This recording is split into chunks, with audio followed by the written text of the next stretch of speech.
Disclaimer, तो हम इस वीडियो के माध्यम से किसी भी सेक्सी गतिविधियों का समर्थन नहीं करते और अगर आप एक एडल्ट हो तो इस वीडियो को देखें, अन्यथा आपके हार्मोन्स की तीव्रता भी बढ़ सकती है, जिसे नियंत्रित करने के लिए आपको नजदीकी पॉर्न साइट पर जाकर हिलाना भी पड़ सकता है। तो चलिए करते हैं एक्सप्लेन। तो आज हम बात करने वाले 1975 की सबसे कंट्रोवर्शियल मूवी सालों के बारे में, जिसे मोर देन 10 कंट्रीज में बैन किया हुआ है, जो कि एक दांते द डिवाइन कॉमेडी पोएम पर आधारित है। तो इस मूवी को बेसिकली 4 भागों में डिवाइड किया गया है, परंतु मुझे भी नहीं पता ये क्यों किया गया है। तो उसे मारो गोली, हम तो अपनी स्टोरी पर आते हैं। तो स्टोरी स्टार्ट होती है इसके फर्स्ट पार्ट एंटी इन्फर्नो से, जहाँ पर हम 4 बहुत ही नीच बड़वों को बैठे हुए देखते हैं और इन्हें मैं ये उपाधि क्यों दे रहा हूँ ये आपको आगे पता चलेगा। और ये चारों बड़वे अलग अलग पोस्ट पर विराजमान है, जहाँ पर एक प्रेसिडेंट, एक ड्यूक, एक बिशप और एक मजिस्ट्रेट है। तो मैं आपको बताता चलूं कि 1944 में वर्ल्ड वॉर सेकंड के बाद इनको इटली पर हुकूमत मिली थी, जिसके बाद हमें दिखाया जाता है कि ये कैसे स्पिरिचुअल को निभाने के लिए एक दूसरे की कन्याओं से ब्याह कर लेते हैं। फिर हम इन चारों गांडुओं को एक बुक में साइन करते हुए देखते हैं, जिसके अनुसार ये इतने बुरे कांड करेंगे कि इनके बाप भी ऊपर से इनको गालियां बक रहे होंगे, क्योंकि इनका मानना था कि अगर ये ऐसा करेंगे तो ये डेविल के और करीब जा सकते हैं, और ये इनका मोटिव भी था।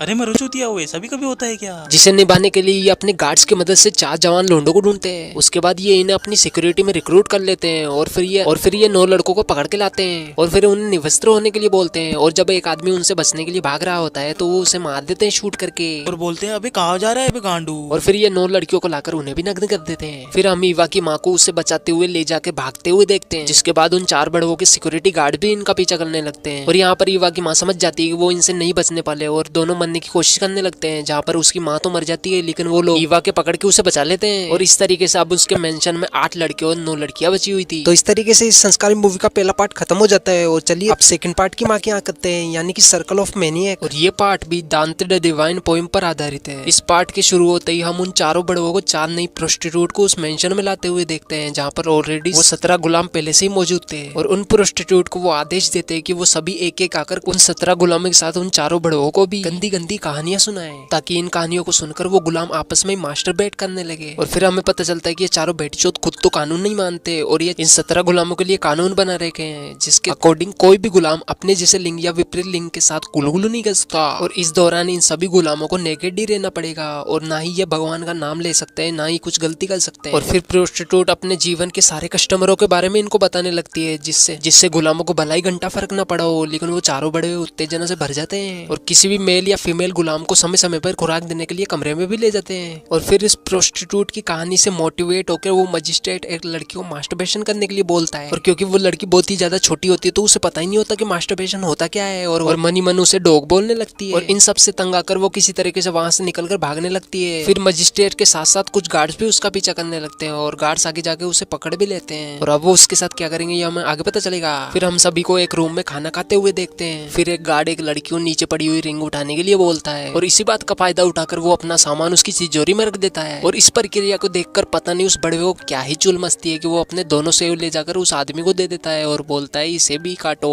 यानी कि समझ रहे हो ना, ये ऐसे वैसे दरिंदे जिनको कोई भी चलेगा, भले वो मेल हो या फीमेल हो। इसके बाद वो चारों प्रोस्टिट्यूट उन चारों बड़वों से कहती है कि इन्हें मास्टरबेट करने की प्रक्रिया हमें सिखानी ही होगी, क्योंकि हम तो पैदाइशी टीचर हैं। और फिर वो एक डमी लेकर आकर फीमेल गुलामों को उनका हिलाने के लिए बोलती है। और फिर हम उसी लड़की को देखते हैं जिसे मजिस्ट्रेट ने मास्टरबेट करने के लिए बोला था, और उसके भाग जाने के बाद गार्ड्स ने उसे पकड़ लिया था। और फिर हम उस लड़की की डेड बॉडी को देखते हैं जिसे उन लोगों ने गला काट कर मार दिया था। और वो सभी गुलामों को वार्निंग भी देते हैं कि अगर किसी ने भी यहाँ से भागने की कोशिश की तो उसका भी असर यही होगा। और फिर हम मजिस्ट्रेट को देखते हैं जो कि अपने कूलों को चेयर पे से उठा लेता है और बोलता है कि अब हमें इसमें से एक मेल और फीमेल को चूज करके उनका ब्याह कराना चाहिए। फिर वो इन दोनों का शुभ मंगल विवाह कर देते हैं और उसके बाद उन दोनों को आपस में गुलगुलू करने के लिए एक रूम में छोड़ देते हैं। और जब वो दोनों इस बात को मानकर गुलगुलू करने लगते हैं तो पीछे से तो उन 4 बड़वों में से 2 बड़वों से रहा नहीं जाता और वो वहां पर आकर उन दोनों को रोक देते हैं। ये तो बड़ी बात हो गई, हाथ आया पर सामान न लगाया। फिर उसके बाद ये दोनों बड़वो उन दोनों के साथ इस क्रिया को संपन्न करने लगते हैं। उसके बाद ये चारों बड़वो उन फीमेल्स गुलामों को डॉग की तरह ट्रीट करने लग जाते हैं, डॉग की तरह खाना खिलाते हैं। और जब एक लड़की नहीं खाती तो उसके खाने में कील मिलाकर उसे खिला देते हैं, जिसकी वजह से उसके मुंह में से भी ब्लड आने लग जाता है। अब हम करते हैं इसके थर्ड पार्ट को एक्सप्लेन, जिसका नाम था सर्कल ऑफ शेट। तो ये वाला पार्ट काफी ज्यादा डिस्कस्टिंग हो सकता है और अगर आप कमजोर दिल वाले हो तो आप इस पार्ट को स्किप कर सकते हो, लेकिन मैं आपको रिकमेंड करूंगा कि आप इस वीडियो को पूरा वॉच करें। तो दोस्तों अब थर्ड पार्ट स्टार्ट होता है, जहाँ पर सिग्नोरा मैगी नाम की सेकंड प्रोस्टिट्यूट आती है और अब वो अपने बारे में सभी को बताने लगती है। वो बताती है कि एक बार उसे अपनी माँ को ही मानना पड़ा था, जिस पर मजिस्ट्रेट बड़वा अपनी अपाइज बुद्धि से बोलने लगता है कि सेक्रीफाइस तो देना ही पड़ता है, इवन लोग बेवकूफ है जो कि माँ को ही सब कुछ अपना मानते हैं। फिर ईवा जिसकी माँ ने मूवी के स्टार्टिंग में अपनी जान का सेक्रीफाइस करके उसको बचाने की कोशिश की थी, अपनी मॉम को याद करके रोने लगती है, जिस पर मजिस्ट्रेट काफी ज्यादा गुस्सा हो जाता है और अब ईवा भगवान का नाम भी लेने लग जाती है, जो कि उन बड़वों की नजरों में एक बहुत ही बड़ा पाप था। और अब गुस्साया मजिस्ट्रेट अपना पजामा खोल के वहीं पर सबके सामने शीट कर देता है और अब वो ईवा को उसे खाने के लिए बोलता है और मजबूरन ईवा को ये डिस्कस्टिंग चीज करनी ही पड़ती है। और इस सीन को देखकर मुझे भी दीपक कलाल की एक लाइन याद आ जाती है,